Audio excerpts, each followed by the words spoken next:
Buenas tardes, mi nombre es Belén Lozano, trabajo en la Universidad de Valencia y hoy voy a hablar sobre traducción y manipulación, y más concretamente sobre la transmisión de los roles sexistas en la traducción de la literatura infantojuvenil.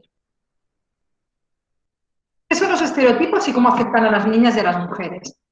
La imagen que tenemos de nosotros mismos y los demás la configuramos a partir de ciertas categorías, ya sea edad, sexo, profesión, nacionalidad. Atribuimos a estas categorías determinadas construcciones imaginarias derivadas en mayor o menor medida de una experiencia compartida. Hay estereotipos que tienen un mayor grado de arbitrariedad y otros que menos. Pero lo cierto es que percibimos la realidad a través de estas imágenes. El análisis que hemos realizado lo hemos basado en la definición de estereotipo de Amos y Hirschberg, que dice: los estereotipos son representaciones cristalizadas, esquemas culturales preexistentes a través de los cuales cada uno filtra la realidad de su entorno. Muchos debates se han llevado a cabo sobre si es correcto o si no es correcto el uso de estereotipos, pero lo cierto es que son útiles, sobre todo para ciertos campos como la publicidad. El publicista norteamericano Lippmann considera que estas imágenes son necesarias para interpretar la realidad y vivir en sociedad ante la imposibilidad de conocer a cada individuo en su especificidad propia en profundidad. Asimismo, la psicología social analiza estos constructos con el fin de poder estudiar las relaciones e interacciones sociales. Al estereotipar a los miembros de un grupo, se perciben como una esencia inmutable rasgos que derivan, de hecho, de un estatus social o de los roles sociales que les son conferidos. Por ejemplo, los roles sociales que se le han atribuido a la mujer tradicionalmente, ya sea a través de la publicidad, la literatura, han sido la abnegación, la preocupación por el bienestar de las personas de su entorno, el hecho de que son ellas las que han de ocuparse del hogar y la familia. Veamos algunos ejemplos de estereotipos y su uso en la publicidad. A todos os sonará el anuncio de Cacharel, de su perfume, que se emitió en Inglaterra, en España, en Alemania. En los spots de los diferentes países, los personajes hablaban en el idioma correspondiente, español, inglés, alemán, según el caso, pero lo cierto es que la modelo siempre respondía Lulu, c'est moi. Independientemente de que podamos presuponer o no al receptor de la traducción conocimientos de la lengua francesa para poder entender lo que quiere decir c'est moi, que es aquí irrelevante, lo que sí que parece claro es que todos seríamos capaces de asociar esas palabras al idioma francés y que es un estereotipo que compartimos, tanto ingleses como alemanes como españoles, de que la mujer francesa es una mujer sensual, apetecible. Y es ese mensaje precisamente el que quiere transmitir Cacharel a sus posibles compradoras. ¿Quieres ser como las mujeres francesas, sensual? Pues entonces utiliza nuestro perfume, más allá de lo que quieran decir las palabras concretas. Asimismo, los anuncios de coches de la marca Volkswagen alemana acaban con un eslogan, hace unos años era Aus Liebe zum Automobil y posteriormente se cambió por Das Auto. Parece que Das Auto es bastante transparente y todo el mundo entendería que auto es coche. Es más cuestionable el caso de Liebe, si se entiende o no. Pero es que da igual. ¿Qué más da lo que signifique Liebe? Lo que parece claro, de nuevo, es que todos vamos a asociar este eslogan con alemán. Y como es un estereotipo de los españoles el considerar que los alemanes son infalibles, que de gran precisión técnica, etcétera, es una característica muy deseable para un coche, para una máquina, que sea alemana. Por tanto, lo que quiero transmitir es un coche fiable, un coche con precisión alemana. Los estereotipos sexistas también están muy presentes en los anuncios publicitarios. De hecho, en un informe publicado por el Consejo Audiovisual de Andalucía en el año 2007, se constata que el 79% de los anuncios de productos de limpieza en España reproduce estereotipos de género. Se sigue transmitiendo explícita o implícitamente la imagen de la mujer como persona que debe asumir total o principalmente las tareas del cuidado de la casa y la familia. Esto a pesar de que ya existen leyes que piden a la publicidad que intente en la medida de lo posible alejarse de estos roles tradicionales. Como decíamos, estos estereotipos se basan en patrones aprendidos, conductas adquiridas. No tienen una base natural. De hecho, hay un experimento muy interesante, entre otros, de una antropóloga cultural americana llamada Margaret Mead, que lo que hizo fue estudiar el comportamiento de 3 poblaciones que se encontraban en un área de apenas un centenar de millas, en Nueva Guinea, y comprobó que en una de ellas todos los miembros de la población, independientemente de su sexo, se comportaban según los patrones de conducta que en el mundo occidental se atribuyen a las mujeres. O sea, eran todos solícitos, cariñosos, atentos a las necesidades de los demás. En una segunda tribu, todos se comportaban también de igual modo, pero habían asimilado o se comportaban según los roles que en las culturas occidentales se atribuyen al papel masculino, a los hombres. Es decir, que eran más bruscos y no prestaban tanta atención a las necesidades ajenas. Por último, en una tercera, de la tercera población de las que hablábamos, hombres y mujeres tenían roles sociales diferenciados. Lo que pasa es que es curioso observar que estaban invertidos con respecto a los que tenemos en las sociedades occidentales. Por tanto, esto parece demostrar lo que venimos diciendo, que los estereotipos sexistas no tienen un fundamento en una necesidad natural de origen cromosómico o hormonal, sino que son conductas adquiridas a través del condicionamiento y el aprendizaje cultural. En ese sentido, la literatura, y más concretamente la literatura infanto-juvenil, constituye uno de los principales canales de transmisión de estereotipos, ya que ha sido y es una herramienta fundamental para el aprendizaje cultural y de socialización de los más pequeños. Desde los comienzos de la literatura infanto-juvenil en España, a finales del siglo XIX, la literatura infanto-juvenil tenía un valor ejemplarizante o moralizante. Se les planteaba a los niños modelos de niños idealizados y ellos se tenían que ver reflejados en ellos y reproducir sus patrones de conducta. En este sentido, un buen ejemplo sería el título publicado por el padre Luis Coloma, Cuentos para niños. Desde este primer estadio de desarrollo de la literatura infanto-juvenil en nuestro país ya se ve claramente la distinción de los sexos. Libros dirigidos para niños y libros dirigidos a niñas. De hecho, a finales del siglo XIX, la editorial Calleja publica la traducción de La buena Juanita de Pasquale Fornani, junto con obras autóctonas como Flora o La educación de una niña de Pilar San Juan. La buena Juanita trata sobre una niña que no llega a los 8 años de edad y a la que tanto su maestra como su madre dan lecciones sobre cómo comportarse y qué aprender para llegar a ser en el futuro el ama de casa ideal, que es lo que se esperaba de las niñas.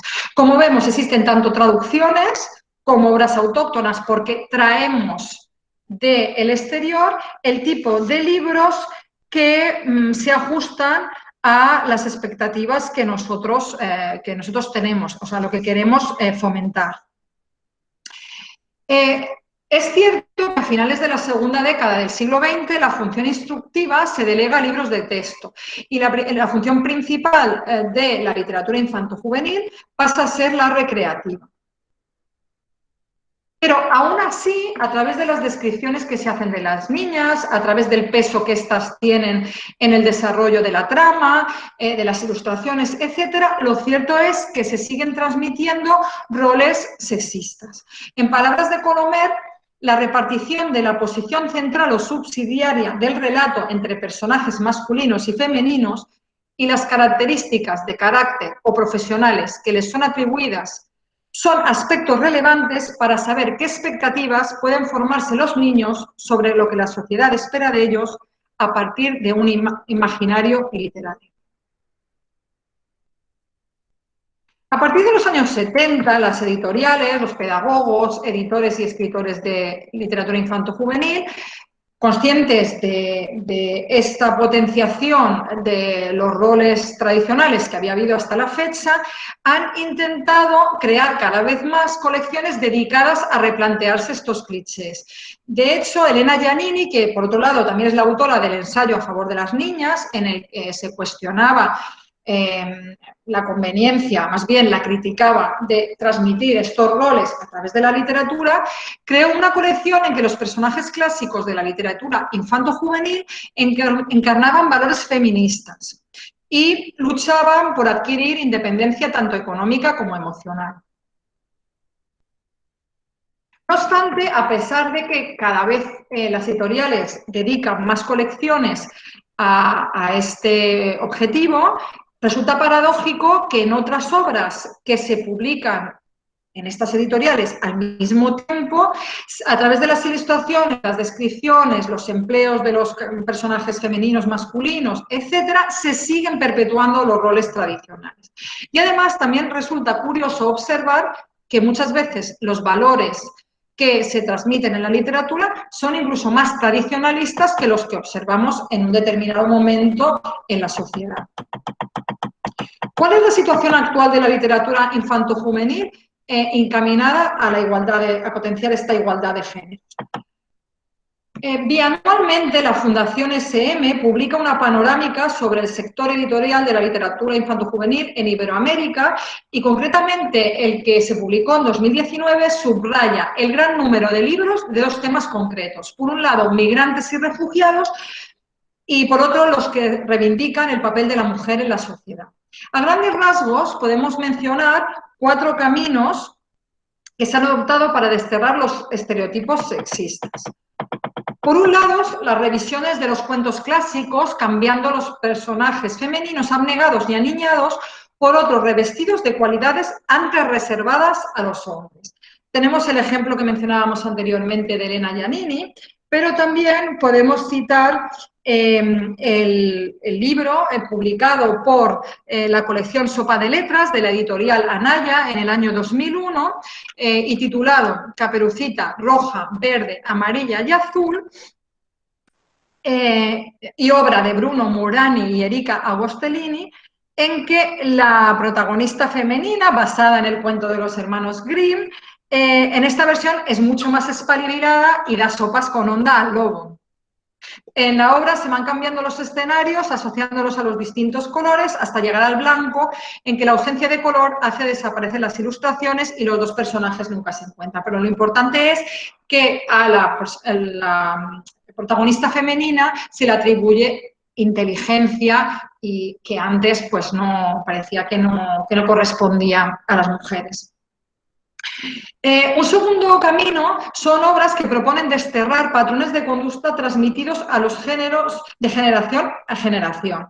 Por ejemplo, un gran éxito de 2019 del Grupo Planeta, que de hecho obtuvo el premio Destino Infantil a Peles Mestres, sería El niño que quería ser azul y la niña que no quería ser rosa, de Patricia Fitti, en el que se cuestiona esta transmisión de gustos por determinados juegos o por determinadas conductas que se han ido transmitiendo a los niños.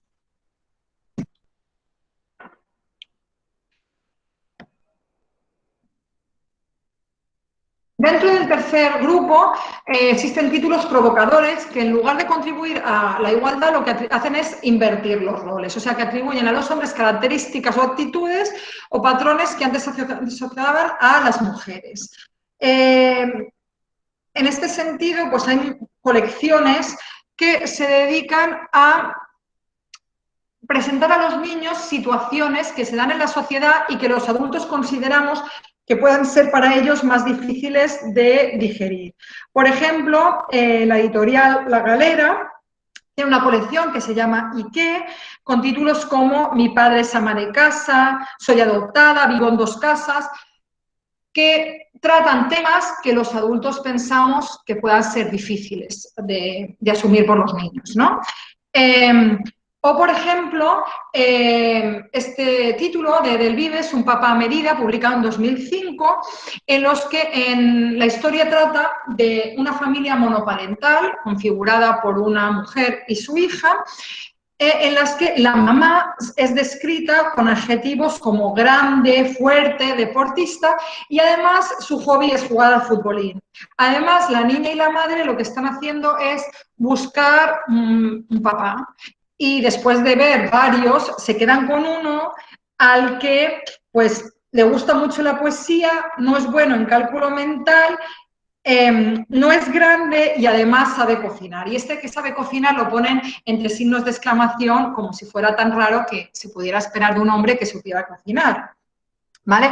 Justo resaltan lo del cálculo mental, lo de que le guste la poesía, temas que por los estereotipos habitualmente se esperarían de una mujer, pero no de un hombre.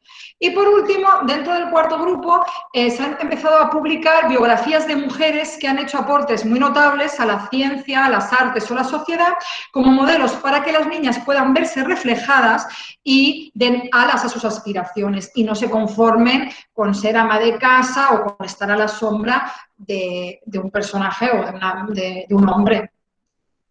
Por ejemplo, el álbum ilustrado Mujeres y Ciencia, publicado por la editorial Nórdica en 2017 y obra de Rachel Inotowski, ¿vale?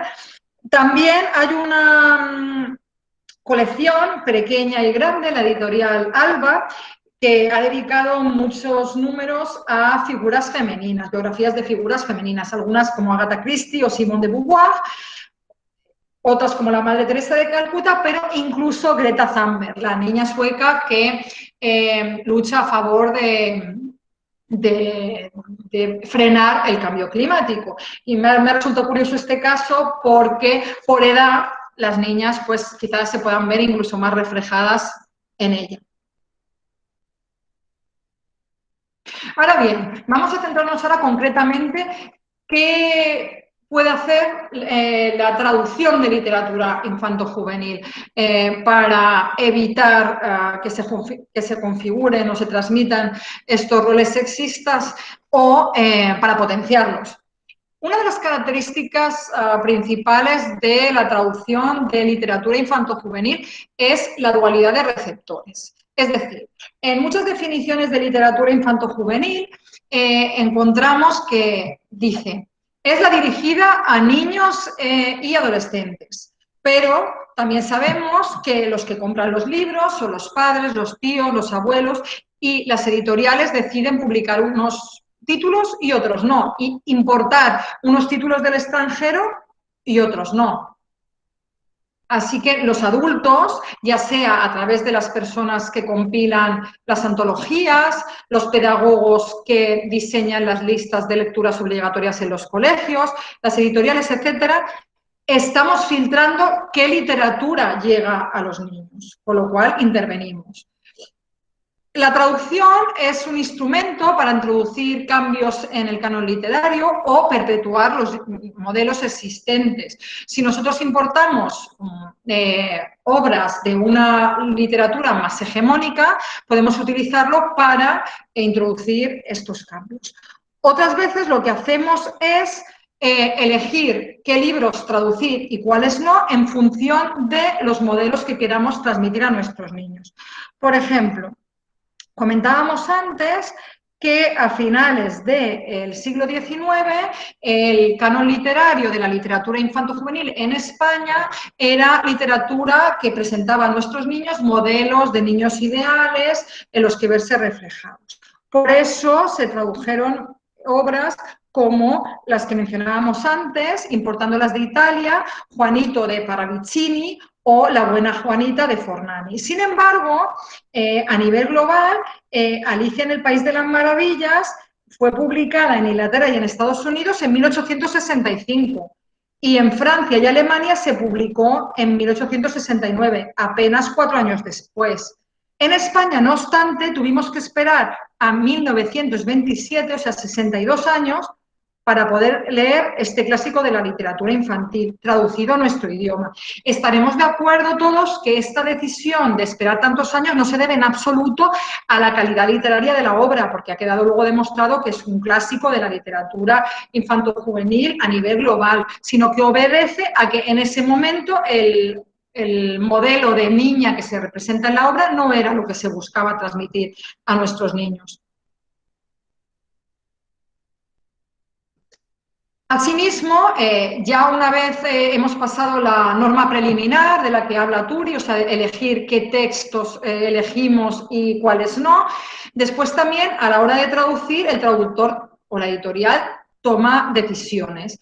Y en el caso de la primera obra que he analizado, yo he cogido Der kleine Vampir y concretamente este número, que es Der kleine Vampir zieht de la autora alemana Angela Sommer-Bodenburg, que se publicó en Alemania en 1980 y gozó de gran popularidad, y su traducción al valenciano, al catalán, en la editorial Alfaguara Boramar en el año 1996. Y también fue un éxito de ventas. En esta obra vemos que sí que hay representación de los roles sexistas, pero que esta se da tanto en alemán como en español. O sea que la traducción y el original perpetúan en igual medida los roles sexistas. Así vemos en la página 15, und wenn meine Mutter etwas aus dem Keller holen will, zum Beispiel, Wein. Bueno, vamos a dar un poco de contexto para que se entienda el ejemplo. La obra se trata de un niño que se hace amigo de unos vampiros. Entonces, en este número concreto, los vampiros, su familia los ha echado del mundo de los vampiros porque han tenido contacto con humanos. Entonces, el vampiro le pide al niño que por favor le aloje en su sótano, en el sótano de su casa. Y el niño está algo preocupado porque está preocupado de cómo van a reaccionar sus padres en caso de que descubran un vampiro en el sótano. Y entonces en alemán dice: Und wenn meine Mutter etwas aus dem Keller holen will, zum Beispiel Wein, dann gehst du eben, krächzte der große Vampir. Und wenn mein Vater basteln will, dann musst du ihn einfach ablenken, Fernseher einschalten oder Sportzeitung bringen. La traducción es muy fiel al original. Dice: i si ma mare vol venir a buscar alguna cosa, di, per exemple, doncs vens tu, va murmurar el vampir forçut. I si mon pare vol baixar a fer alguna cosa de bricolatge, aleshores l'has de fer canviar d'opinió, senzillament. Has d'encendre la televisió o portar-li el diari esportiu. Como vemos, la madre, si se acerca al sótano, va a ser para coger bebida o comida, porque ella es la que tiene que preparar para la familia. Sin embargo, el padre, si se acerca al sótano, será para coger algo, para hacer bricolaje, alguna herramienta. Además, cuando le dice que evite que la madre se acerque al sótano, pues le dice: ah, si ella quiere ir, ve tú. Pero cuando el que tiene que no acercarse al sótano es el padre, le dice: oye, pues le pones la tele o le das el periódico deportivo. Como si fuera imposible desde el punto de vista biológico que a una mujer le gustará leer sobre deportes o ver deportes en la tele. De nuevo responde a los estereotipos, son roles adquiridos. No obstante, el caso de Hexelili, que es este libro, que se hizo una película, del autor alemán Jochmann, es una serie de libros que empezó a publicarse en 1998 y continúa hoy en día, y que ha sido traducido al español como Kika Superbruja por la prestigiosa traductora Rosa Pilar Blanco, también desde el mismo año de aparición del original, y sigue en nuestros días. Y también en catalán, aunque por la coincidencia de los chistes y otra serie de cosas tengo base para pensar que la traductora al catalán sí que conocía, y si no lo ha utilizado como puente, por lo menos se ha basado en gran medida en la traducción al español. Pero bueno, no es la cuestión de hoy tratar sobre las traducciones indirectas y su conveniencia, sino que estamos hablando de roles machistas y su perpetuación. En este sentido, la historia de Hexelili o Kika Superbruja es la de una familia de nuevo monoparental en que la madre tiene un hijo y una hija y no existe figura del papá. Y la traducción tanto al castellano como al catalán han inventado una figura de papá.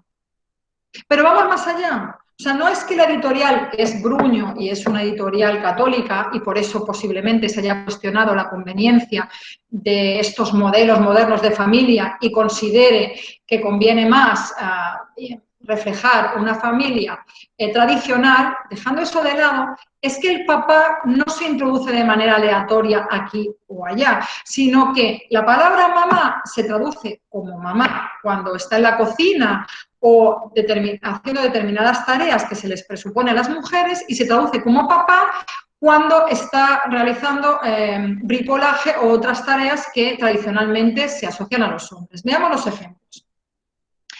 Ich muss wohl ein bisschen Zahnarzt mit dir spielen, was? Pass nur ab, bis ich Mamas Bohrmaschine aus dem Keller geholt habe. ¿Con que quieres jugar a los dentistas, eh? Pues entonces espera, que voy a subir del sótano la taladradora de papá. Como vemos, aunque no sepáis alemán, se ve claramente que en alemán pone Mamas Bohrmaschine, ¿vale? Es un genitivo, o sea que es la taladradora de mamá. Pero en la traducción al castellano se ha traducido como taladradora de papá. Se ha introducido una figura inexistente en el original y además muy conscientemente se ha hecho justo ahí. Sin embargo, en el ejemplo de abajo, Mama va ya einkaufen. Den Fisch hat sie aus der Tiefkühltruhe. Was liegt da näher, als auch das Gemüse aus der Truhe zu nehmen? Mamá ha hecho la compra. Y si ha ido a la tienda de congelados por el pescado, seguro que también habrá comprado allí verdura. Aquí, como se trata de comprar y comprar comida para cocinar, pues mamá se ha traducido como mamá. A veces, incluso el autor tiene que añadir grandes trozos de texto para justificar esta inclusión de la figura paterna. Por ejemplo, en el ejemplo, nach dem Essen sind Lili und Leon allein. Mama ist zu ihren Englischkurs gegangen. Después de comer, Kika y Dane se quedan solos. Mamá se ha ido a su clase de inglés y papá todavía no ha llegado. Todo esto de papá todavía no ha llegado no está en el original. Y de nuevo se nos está transmitiendo la idea de que papá trabaja muy duro y llega muy tarde a casa y llega normalmente cuando los niños están acostados. Un último ejemplo, vemos, das sehe ich, aber was wird hier gespielt? Lili sucht nach einer passenden Ausrede für ihr Mitternachtsfußbad. Wie kommt das Fahrrad in mein Schlafzimmer? Ya lo veo. ¿Pero qué te traes entre manos? Insiste papá con un tono no demasiado amable. ¿A qué te refieres? Pregunta Kika mientras busca una explicación para estar lavándose los pies a medianoche. ¿Cómo ha llegado la bicicleta de tu madre a nuestra habitación? En alemán solo tenemos mein, que es mi, pero como está hablando la madre, se supone que es la habitación de la madre. Pero en la traducción al castellano se incluye una serie de información, por ejemplo, la acotación, insiste papá con un tono no demasiado amable, que no está en el original en ningún lado, y así se transmite la idea de que normalmente cuando se regaña, regaña el papá, y que los niños normalmente temen la autoridad del padre y lo obedecen porque es el que normalmente impone esta autoridad pues con el tono, ¿no? Y después abajo habla de la madre. ¿Qué hace? ¿Cómo ha llegado la bicicleta de tu madre a la habitación? ¿Vale? Es la bicicleta de la madre, sin embargo, riñe el papá. El papá riñe, el papá hace bricolaje, la mamá cocina. Y además, todo esto teniendo en cuenta que no hay papá en el original. Conclusiones. A pesar de que ya existen iniciativas en la literatura infanto-juvenil para contribuir a desterrar los roles sexistas, todavía queda mucho por hacer. Y la traducción en este sentido es una herramienta importantísima, porque las instituciones y editoriales pueden ayudar o, como hemos visto, pueden ayudar en el sentido contrario. Pueden crear modelos de feminidad o de masculinidad que se aparten más o menos de lo que nosotros estamos buscando, que es tendente a esta igualdad. Este libro de Hexelili, como hemos visto, es muy reciente y, sin embargo, se perpetúan los roles. Luego, hay que tener muchísimo cuidado con la manipulación que la traducción puede hacer de los originales. Muchísimas gracias.